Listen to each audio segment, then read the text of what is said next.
નમસ્કાર મિત્રો, આજે આપણે આ વિડીયોમાં ભારત આવવાના જળમાર્ગની શોધના વિશે તમામ MCQsની ચર્ચા કરીશું. મિત્રો, પ્રશ્ન નંબર 1. ભારતના મરી મસાલા, તેજાના, મલમલ, રેશમી કાપડ, ગળી વગેરેની કયા દેશોમાં ખૂબ જ માંગ રહેતી હતી? મિત્રો, જવાબ આવશે યુરોપ. મિત્રો, પ્રાચીન સમયથી ભારત તેના આર્થિક, સાંસ્કૃતિક અને આધ્યાત્મિક વારસાના કારણે સમગ્ર વિશ્વમાં એક અજોડ સ્થાન ધરાવે છે. તેથી જ ભારતના સાંસ્કૃતિક વારસા અને આર્થિક સમૃદ્ધિના કારણે વિશ્વના ઘણા દેશોની પ્રજા ભારતમાં આવી અને ભારતના મરી મસાલા, તેજાના, મલમલ, રેશમી કાપડ, ઘડી વગેરેની યુરોપના દેશોમાં ખૂબ જ માંગ રહેવા પામતી હતી. પ્રશ્ન નંબર 2. ભારત અને યુરોપ વચ્ચે વ્યાપાર કયા કયા માર્ગે થતો? મિત્રો, ભારત અને યુરોપ વચ્ચે વ્યાપાર જમીન માર્ગે તેમજ જળ માર્ગે થતો. પ્રશ્ન નંબર 3. ભારત અને યુરોપ વચ્ચે વ્યાપાર માર્ગે કેન્દ્ર સ્થાને કયો પ્રદેશ આવેલો હતો? મિત્રો, આ માર્ગના કેન્દ્ર સ્થાને જવાબમાં આવશે તુર્કસ્તાનમાં આવેલું ઇસ્તુંબુલ એટલે કે કોન્સ્ટેન્ટિનોપલ હતું. મિત્રો, આ તસવીર આપ જોઈ શકો છો, જેના અંદર એક જળમાર્ગ અને એક જૂનો જળમાર્ગ અને અન્ય નવો જળમાર્ગ એમ બે જળમાર્ગ છે. મિત્રો, ક એટલે કોન્સ્ટેન્ટિનોપલ, જે અહીં તમે જોઈ શકો છો. ક જે છે એ કોન્સ્ટેન્ટિનોપલ છે, આ ભારત દેશ છે. મિત્રો, જે જૂનો જળમાર્ગ હતો એ ઘાટી લાઇનથી દર્શાવેલ છે. તો આ જૂનો જળમાર્ગ હતો, જે આપ અહીં જોઈ શકો છો. અને સમય જતાં નવા જળમાર્ગની શોધ કરવાની જરૂર પડી. શા માટે શોધ કરવાની જરૂર પડી એ આવનારા પ્રશ્નોમાં આપણે હમણાં ચર્ચા કરીશું. તો આ નવો જે જળમાર્ગ છે એની શોધ થઈ. પ્રશ્ન નંબર 4. તુર્ક મુસ્લિમોએ કોન્સ્ટેન્ટિનોપલ કઈ સાલમાં જીતી લીધું? મિત્રો, જવાબ આવશે ઈસવીસન 1453માં તુર્ક મુસ્લિમોએ કોન્સ્ટેન્ટિનોપલ જીતી લીધું. આથી યુરોપવાસીઓ માટે કોન્સ્ટેન્ટિનોપલ એટલે કે ઇસ્તુંબુલ થઈ ભારત આવતો જળમાર્ગ બંધ થઈ ગયો. મિત્રો, હમણાં જ આપણે વાત કરી કે આ જે તુર્ક સ્થાન છે એ મુસ્લિમોએ 1453માં જીતી લીધું. તેથી યુરોપિયન પ્રજા માટે હવે આ માર્ગેથી ભારત આવવાનો જે રૂટ હતો, જે માર્ગ હતો, એ બંધ થઈ ગયો અને યુરોપવાસીઓને મરી મસાલા વગર ચાલે તેમ નહોતું. આથી નવો જળમાર્ગ શોધવાની જરૂરિયાત ઊભી થઈ, જેથી વિશ્વના ભૌગોલિક સંશોધનોના યુગનો પ્રારંભ થયો. પ્રશ્ન નંબર 5. પોર્ટુગલના કયા રાજાની પ્રેરણાથી સાહસવીરોએ નવા જળમાર્ગની શોધના પ્રયત્નો આદર્યા? જવાબ છે રાજા પ્રિન્સ હેનરી, જેની છબી આપ નિહાળી શકો છો.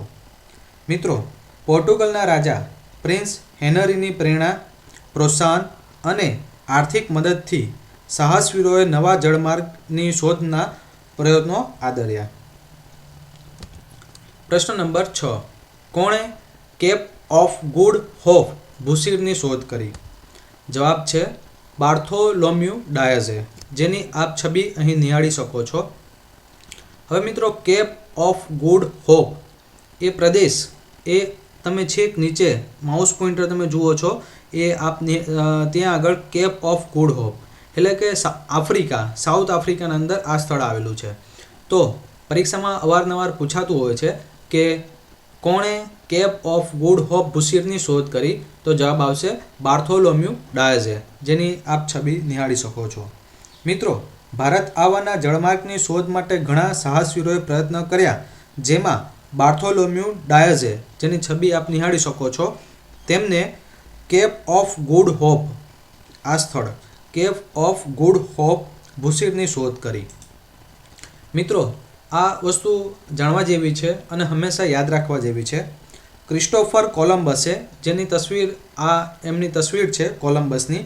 ક્રિસ્ટોફર કોલંબસે સ્પેનના રાજાની આર્થિક મદદથી નવો જળમાર્ગ શોધવાની સાહસ યાત્રા આરંભી, જે 1492માં એટલાન્ટિક સમુદ્રમાં આવેલ હાલનું વર્તમાન વેસ્ટ ઇન્ડિઝ કે હાલ જે છે એ વર્તમાન જે વેસ્ટ ઇન્ડિઝ જ્યાં આવ્યું છે એની ચર્ચા કરીએ છીએ. હાલનું વર્તમાન વેસ્ટ ઇન્ડિઝ ટાપુએ આવીને અટકી. મૃત્યુ પર્યંત ભારત આવવાના જળમાર્ગ શોધ્યાના વિશ્વાસ ધરાવતા કોલંબસે વાસ્તવિક રીતે નવો જ પ્રદેશ શોધ્યો હતો. કોલંબસને એવું લાગ્યું કે એને ભારત આવવાનો જળમાર્ગ શોધ્યો, પણ પરિસ્થિતિ વાસ્તવિકતા એવી નહોતી. એને એક નવો જ પ્રદેશની શોધ કરી. પણ આ સ્પષ્ટતા અમેરિગો વેસ્પુચીએ કરી હોવાથી ત્યારબાદ નવો પ્રદેશ અમેરિકા તરીકે ઓળખાયો. બરાબર છે, એટલે અમેરિકા નામ એના ઉપરથી પડ્યું હશે. પ્રશ્ન નંબર 7. કયા પોર્ટુગીઝ નાવિકે ભારત આવવાના જળમાર્ગની શોધ કરી? મિત્રો જવાબ આવશે પોર્ટુગીઝ નાવિક વાસ્કો દ ગામાએ ભારત આવવાના જળમાર્ગની શોધ કરી. મિત્રો આ જે તસવીર છે એ વાસ્કો દ ગામાની છે, જેમને હકીકતમાં ભારત આવવાના જળમાર્ગની શોધ કરી. ભારત આવવાના આ જળમાર્ગની શોધ કરવા માટે એને એક ભારત મુસાફિર પણ મળ્યો હતો, જેની મદદથી એ ભારતના સૌપ્રથમ કાલિકટ બંદરે પહોંચ્યો હતો. તેની વિગતે ચર્ચા હવે પછીના પ્રશ્નમાં આપણે કરીએ. ભારતીય ખલાસીની મદદથી વાસ્કો દ ગામાએ ભારતના કયા બંદરે પહોંચ્યો? મિત્રો ઈસવીસન હમણાં આપણે વાત કરી મુજબ પોર્ટુગીઝ નાવિક વાસ્કો દ ગામાએ ભારત આવવાના જળમાર્ગની શોધ કરી. આ શોધ ઈસવીસન 1498માં થઈ હતી. ભારતીય ખલાસીની મદદથી તે ભારતમાં પશ્ચિમ કિનારે આવેલ કાલિકટ બંદરે પહોંચ્યો હતો. એટલે જવાબ આવશે કાલિકટ.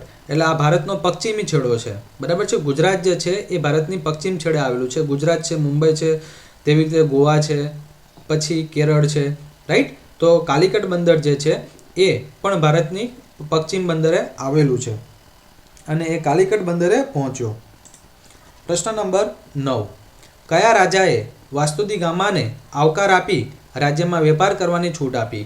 ત્યારે રાજાઓનું રાજ હતું અને એ વખતે વાસ્કો દ ગામાએ જો ભારતમાં આવીને વ્યાપાર કરવો હોય તો જે તે પ્રદેશના રાજાની પરવાનગી લેવી પડે. તો મિત્રો ત્યાંના રાજાનું નામ છે સામુદ્રિકે જામોરીને તેને આવકાર આપી રાજ્યમાં વેપાર કરવાની છૂટ આપી. અને ત્યારની આ તસવીર આપ નિહાળી શકો છો. રાજા સામુદ્રિક જામોરીન અને આ વાસ્કો દ ગામા કે જે સૌપ્રથમ ભારત આવવાના જળમાર્ગની શોધ કરી ઈસવીસન 1498માં અને આ જે શોધ છે એ ભારતીય ખલાસીની મદદથી તે કાલિકટ બંદરે પહોંચ્યો અને ત્યારબાદ રાજા સામુદ્રિકે જામોરીને તેને આવકાર આપી રાજ્યમાં વેપાર કરવાની છૂટ આપી. આમ મિત્રો વિશ્વમાં આ ઘટના મહત્વપૂર્ણ ગણાય છે. તેના કારણે જ યુરોપવાસીઓ માટે ભારત આવવાના હવે દ્વાર ખુલી ગયા હતા. મિત્રો તો આ વાત થઈ ભારતમાં બ્રિટિશ સત્તાનો ઉદય અને એમાં પણ ભારત આવવાના જળમાર્ગની શોધ. મિત્રો જો પરીક્ષાના અંદર ભારત આવવાના જળમાર્ગની શોધ રિલેટેડ જો પ્રશ્ન પૂછાય તો પ્રશ્નો આમાંથી જ પૂછી શકાય એમ છે. મિત્રો તારીખ 6/8/2017 સુધી અમારા વિડીયોની યાદી આપ અહીં નિહાળી શકો છો. મિત્રો જો આપને આ તમામ વિડીયોઝ ડાઉનલોડ કરવા હોય અથવા તો આ તમામ વિડીયોઝ જોવા હોય તો જરૂરથી અમારી આ યુટ્યુબ ચેનલમાં ફ્રી સબસ્ક્રાઈબ કરવા વિનંતી છે. સબસ્ક્રાઈબ કર્યા બાદ હવે પછી અમે જે નવા વિડીયો અપલોડ કરીશું એ વિડીયોની સૌપ્રથમ જાણકારી આપના મોબાઈલના અંદર નોટિફિકેશન સ્વરૂપમાં આપને સૌપ્રથમ મળી જશે, જેથી આપ અમારી આ યુટ્યુબ ચેનલમાં ફ્રી સબસ્ક્રાઈબ કરવા વિનંતી છે. મિત્રો યુટ્યુબના અંદર તમારે યુટ્યુબ ઓપન કરીને તમારે લખવાનું રહેશે આઈ કેન ગેટ જોબ. અહીંયા સર્ચ આવે છે, ત્યાં આપ I can get job search લખશો એટલે આવો લોગો અથવા તો આ મુજબના લોગો આવે. ત્યાં નીચે અહીં સબસ્ક્રાઈબ બટન ઉપર ક્લિક કરશો, ત્યારબાદ આપ અમારી યુટ્યુબ ચેનલમાં ફ્રી સબસ્ક્રાઈબ થઈ જશો. મિત્રો આ માહિતી બનાવવા માટે અમોએ ગુજરાત રાજ્ય પાઠ્યપુસ્તક મંડળ ગાંધીનગરનો રેફરન્સ લીધેલ છે. મિત્રો આપને અન્ય કોઈ વિડીયોની જરૂરિયાત હોય તો ચોક્કસથી અમને એક રિક્વેસ્ટ મેલ iCanGetJob@gmail.com ઉપર મોકલવા વિનંતી છે. આ સિવાય આપ અમારા બ્લોગ ઉપરથી પણ વિવિધ મટીરિયલ્સ ડાઉનલોડ કરી શકશો, જોઈ શકશો. અમારો બ્લોગનું એડ્રેસ છે www.icangetjob.wordpress.com. અમારી આ યુટ્યુબ ચેનલનું એડ્રેસ છે, જેનાથી આપ અમારી યુટ્યુબ ચેનલમાં ફ્રી સબસ્ક્રાઈબ કરી શકશો. મિત્રો, આ સિવાય અમે જીપીએસસી, યુપીએસસી, પોલીસ ભરતી board, PSI, ASI, constable, Gujarat ગૌણ સેવા પસંદગી મંડળ, પંચાયત સેવા પસંદગી મંડળ, શિક્ષક યોગ્યતા કસોટી જેવી કે TET 1, TET 2, TAT, HTAT, staff selection commission, SSC, regional rural bank, state bank of India, આઈબીપીએસની વિવિધ બેંકોની પરીક્ષાઓ, તે ઉપરાંત રેલવે રિક્રુટમેન્ટ બોર્ડ, પોસ્ટની વિવિધ પરીક્ષાઓ, હાઈકોર્ટની પરીક્ષાઓ, એમ તમામ પરીક્ષાના તમામ મટીરિયલ્સ અમે નિયમિત પ્રમાણે અપલોડ કરીએ છીએ. તમામ પ્રકારના મટીરિયલ્સ મેળવવા માટે જરૂરથી અમારી આ યુટ્યુબ ચેનલમાં પ્લીઝ સબસ્ક્રાઈબ કરવા વિનંતી છે. મિત્રો, આપને આ વિડીયો ગમ્યો હોય તો જરૂરથી એક શેર અને એક લાઇક કરવા વિનંતી છે. મિત્રો, આ વિડીયો જોવા બદલ આપનો ખૂબ ખૂબ આભાર. ધન્યવાદ.